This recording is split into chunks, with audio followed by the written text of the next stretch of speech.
Bismillahirrahmanirrahim. Assalamualaikum warahmatullahi wabarakatuh. Alhamdulillah. Rahmatullahi narju. Wala takil ila anfusina talabata aini. Wa aslih lana syu'unana kullaha. La ilaha illa anta. Ya hayyun ya qayyum. Saudara-saudara hadirin, bersyukur kita kepada Allah Subhanahu Wa Taala atas tercapainya maksud kita untuk mengadakan silaturahmi ini dan tasyakur 24 tahun berdirinya Dewan Dakwah Islamiyah Indonesia. Sayang saya sendiri tak dapat duduk bersama-sama di hari-hari yang berbahagia ini. Berhubung dengan kesihatan saya sedang terganggu pula. Memang ini gejala pembawaan umur yang disebut syaikhuka. Syaikhuka. Demikianlah Rasulullah yang patut kita syukuri. Alhamdulillahirabbil alamin. Pada saat-saat seperti sekarang ini,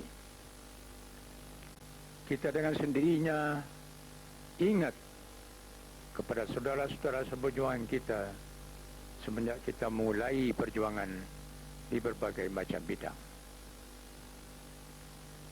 Dalam masa 60 tahun lebih, kita umat Islam Indonesia bangkit di berbagai macam bidang seperti bidang sosial, pendidikan, politik dan ekonomi, yang semua itu melingkupi apa yang kita sebut dakwah ilallah. Dakwah ilallah. Sejarah Indonesia menyaksikan sendiri bahawa dalam tiap-tiap perjuangan itu, terutama sejak permulaan abad ini, Islam itulah mengambil peranan perintis jalan.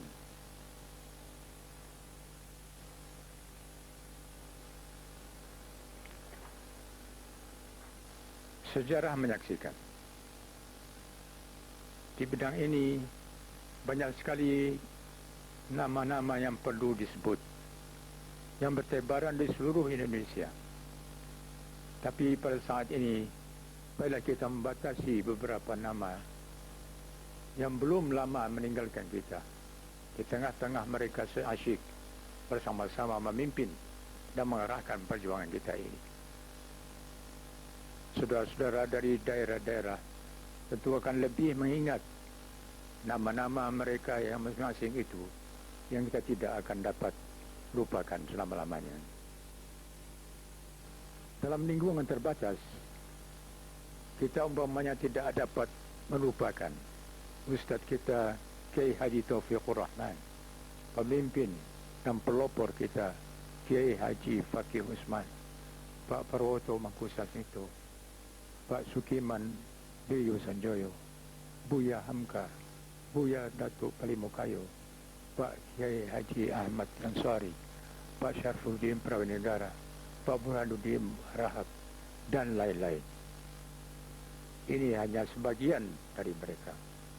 Semoga Allah SWT menganugerahi rahmat bagi arwah mereka. Amin ya Rabbal Alamin.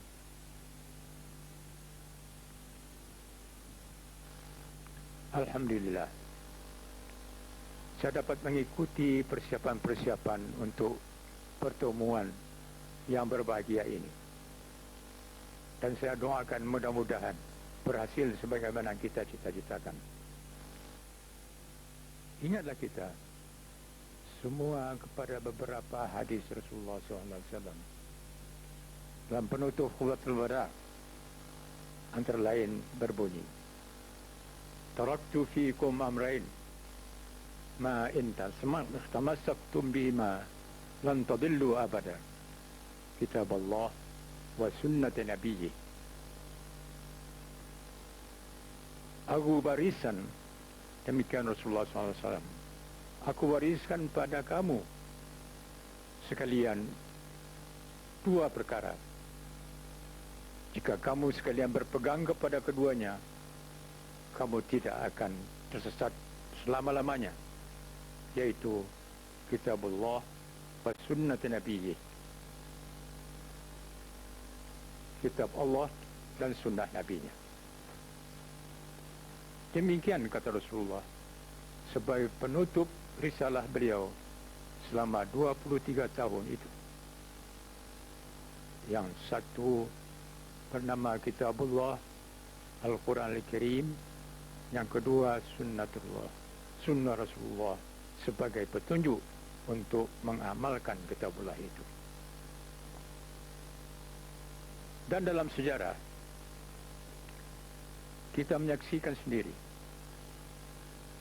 bahawa umat Islam sekalipun menghadapi bermacam cubaan dan kadang-kadang sampai bercerai-berai, tetap ada seruan Kitabullah dan sunat Nabi Rasulullah SAW yang memanggil mereka kembali ke jalan yang benar. Begitu kita lihat dalam sejarah. Demikian dahulu, begitu sekarang, dan demikian pula di masa yang akan datang, insya-Allah. Dalam Khutbatul Wada itu pula kita masih ingat bagaimana Rasulullah SAW menunjukkan perhatian kita pada satu kalimat, yaitu Inna zamana qad istadar. Sesungguhnya masa berubah, zaman berganti. Dalam hidup di dunia ini, perubahan masa dan pergantian zaman tetap berlaku. Sesuai dengan firman Ilahi, bahwa hidup itu adalah cobaan atau ujian. Wa nabluukum bisyarri wal khairi fitnatan.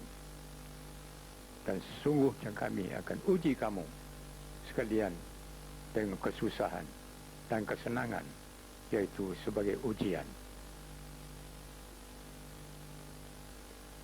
Yang satu tak dapat dipisahkan dari yang lain. Dua-duanya berjalan bersama-sama atau berganti-ganti. Itulah arti hidup. Kadang-kadang kita diuji dengan rasa kesenangan. Ada kalanya kita diuji dengan rasa putus asa. Kedua-duanya adalah ujian. Apakah kita dapat mengatasi kedua perasaan itu atau tidak? Maka marilah kita melihat tiap-tiap persoalan yang kita hadapi dari masa ke masa, sekarang atau yang akan datang, sebagai ujian, cobaan, sebagai itilah yang silih berganti. Dan tidak usah kita menyembunyikan diri dari pandang padanya, tetapi kita harus menghadapi dengan iman, dengan warisan Rasulullah SAW, dengan kitabullah wa sunnat Nabi. Saudara-saudara, ada syair dari Syauqi Baik. Dalam maka ini saya ingin sama-sama mengingatnya. Qif duna ra'ika fil hayati mujahidan, innal hayat aqidatu wa jihadu. Qif duna ra'ika fil hayati mujahidan. Tegaklah kamu selama hidup ini sebagai mujahid, mempertahankan pendirianmu. Innal hayata aqidatu wa jihadu. Sebab sesungguhnya yang dinamakan hidup itu ialah tak lain daripada akidah dan jihad. Mudah-mudahan demikianlah. Assalamualaikum warahmatullahi wabarakatuh. Ya.